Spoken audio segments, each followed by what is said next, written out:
যদা যদা হি ধর্মস্য গ্লানির্ভবতি ভারত অভ্যুত্থানম ধর্মস্য তদাত্মানং সৃজাম্যহম পরিত্রাণায়ং সাধুনাং বিনাশায় চ দুষ্কৃতম ধর্ম সংস্থাপনার্থায় সম্ভবামি যুগে যুগে। জয় জগন্নাଥ। নমস্କାର শ্ରୋତା ବନ୍ଧୁ, ମୁଁ ଶିଶିର କୁମାର ଜେନା ଆପଣମାନଙ୍କୁ ମୋର ଏହି ମୋଟିଭେସନାଲ୍ ଷ୍ଟୋରି ଚ୍ୟାନେଲ୍ ସଚେତନକୁ ସ୍ୱାଗତ କରୁଅଛି। ଏହି ଭିଡ଼ିଓର କଥାବସ୍ତୁ ଜୀବନର ଏକ ଗୁରୁତ୍ୱପୂର୍ଣ୍ଣ ଅମୂଲ୍ୟ ଶିକ୍ଷଣୀୟ ବିଷୟ ହୋଇଥିବାରୁ ଆପଣମାନଙ୍କୁ ଅନୁରୋଧ କରୁଛି ଭିଡ଼ିଓଟି ସ୍କିପ୍ ନକରି ମୂଳରୁ ଶେଷ ଯାଏ ଶୁଣିଲେ ଅବଶ୍ୟ ହୃଦୟଙ୍ଗମ କରିପାରିବେ। ଜଣେ ପିତାଙ୍କର ଯଦି 5ଟି ସନ୍ତାନ ଥାଏ, ସେହି 5 ଜଣକୁ ସମାନ ଭାବରେ ସ୍ନେହ ପ୍ରେମ ଭଲ ପାଇବା ଦେଇ ଲାଳନ ପାଳନ କରିଥାନ୍ତି। ତାଙ୍କ ମଧ୍ୟରୁ ଯିଏ ପିତାଙ୍କର ଆଜ୍ଞାଧୀନ ହୋଇଥାଏ, ଯିଏ ଚରିତ୍ରବାନ ଗୁଣବାନ ଓ ଯଶସ୍ୱୀ ବିଦ୍ୱାନ ହୋଇଥାଏ, ଯାହା ବି ହେଲେ ପିତା ତାଙ୍କୁ ଅଧିକ ଶ୍ରଦ୍ଧା ଓ ଭଲ ପାଇଥାନ୍ତି। ଆଉ ଯିଏ ଚରିତ୍ରହୀନ ମନ୍ଦ ଖଳ ପ୍ରକୃତିରେ ହୋଇଥାଏ, ପିତା ତାକୁ ବାରମ୍ବାର କ୍ଷମା କଲେ ବି ସୁଦ୍ଧା ସେ ପରିବର୍ତ୍ତନ ହୋଇନଥାଏ।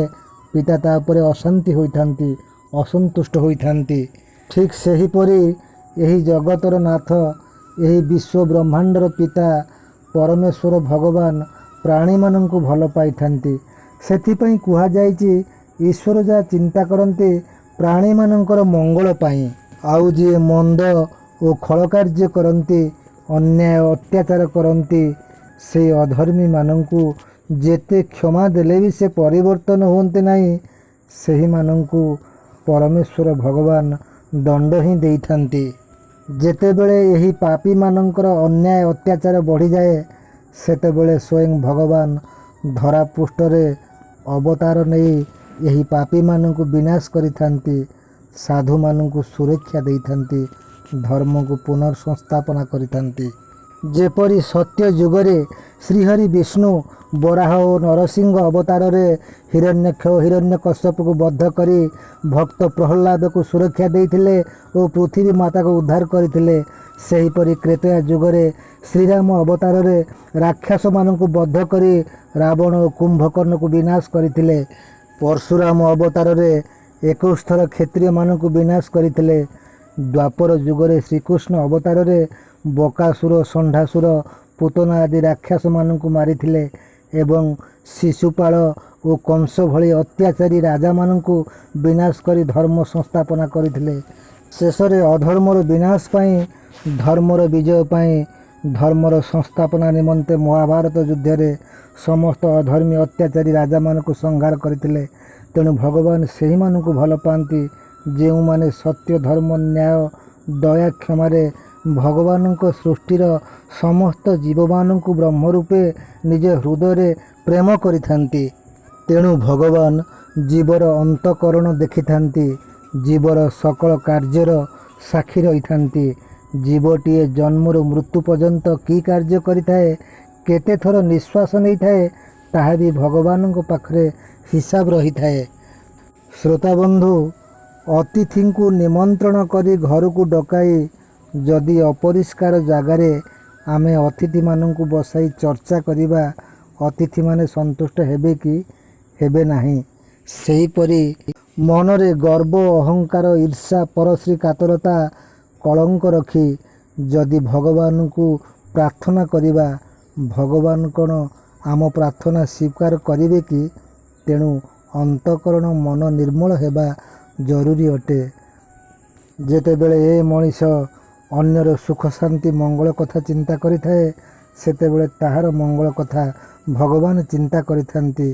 ଭଗବାନଙ୍କର ପ୍ରିୟ ହେବାକୁ ହେଲେ ଅନ୍ୟାୟ ଅନୀତି ଠାରୁ ଦୂରେଇ ରହି ଦୁଃଖ ଓ ସୁଖକୁ ସମାନ ଜ୍ଞାନ କରିବା ଉଚିତ।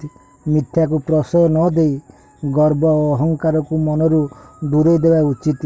ଅସତ୍ କର୍ମ ନ କରି ମନକୁ ଈଶ୍ୱରାଭିମୁଖୀ କରିବା ଉଚିତ ଅଟେ। ପ୍ରତ୍ୟେକ ଜୀବକୁ ବ୍ରହ୍ମ ବୋଲି ଭାବି ସ୍ନେହ, ପ୍ରେମ, ସେବା କରିବା ଉଚିତ। ନିଜର କର୍ତ୍ତବ୍ୟ କର୍ମକୁ ନିଷ୍ଠାର ସହିତ ପାଳନ କରି ସ୍ଥାନ, କାଳ, ପାତ୍ରକୁ ଚାହିଁ ଦାନ କରିବା ଉଚିତ ଅଟେ। ଗୁରୁ, ଗୁରୁଜନ, ସାଧୁ, ବୈଷ୍ଣବମାନଙ୍କୁ ସେବା ଓ ସମ୍ମାନ କରିବା ଉଚିତ। ଚରିତ୍ରହୀନ ଭଳି କାର୍ଯ୍ୟରୁ ନିବୃତ୍ତ ରହି ସାଧୁସଙ୍ଗ କରିବା ଉଚିତ ଅଟେ। ଭଗବାନଙ୍କ ସେବାରେ ମନୋନିବେଶ କରି ତୀର୍ଥ ଭ୍ରମଣ କରିବା ଉଚିତ ଅଟେ।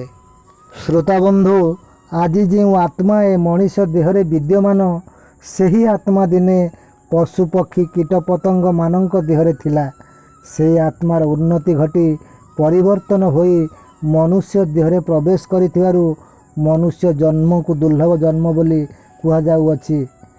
ଯେଉଁ ମନୁଷ୍ୟ ତାର ନୀତି ନିୟମ କର୍ମକୁ ପଶୁମାନଙ୍କ ଠାରୁ ଭିନ୍ନ କରି ଉନ୍ନତ ଜୀବନଯାପନ କରିବାରେ ବ୍ରତୀ ହୋଇଅଛି, ସେହି ମନୁଷ୍ୟ ହିଁ ପ୍ରକୃତ ମନୁଷ୍ୟ ହୋଇଥାଏ। ଯେଉଁ ମନୁଷ୍ୟ ତାର ସମସ୍ତ କର୍ମକୁ ଈଶ୍ୱରଙ୍କ ଶ୍ରୀଚରଣରେ ସମର୍ପଣ କରି ଜୀବନ ବିତାଏ, ସେହି ମନୁଷ୍ୟ ହିଁ ଈଶ୍ୱରଙ୍କ ପ୍ରିୟ ହୋଇଥାଏ। ଭଗବାନ ଶ୍ରୀହରି ଜଗତର ନାଥ ଜଗନ୍ନାଥଙ୍କୁ ପ୍ରାର୍ଥନା କଲେ ମନରେ ଏକାଗ୍ରତା ଜାତ ହୋଇ ଭକ୍ତିଭାବ ଜାଗ୍ରତ ହୁଏ। ମନରେ ଶକ୍ତି ସଞ୍ଚରିତ ହୋଇ ଶରୀର ଓ ମନ ସୁସ୍ଥ ରହେ। କାର୍ଯ୍ୟ ସିଦ୍ଧି ହେବା ସହ ମୋକ୍ଷପ୍ରାପ୍ତ ହୁଏ।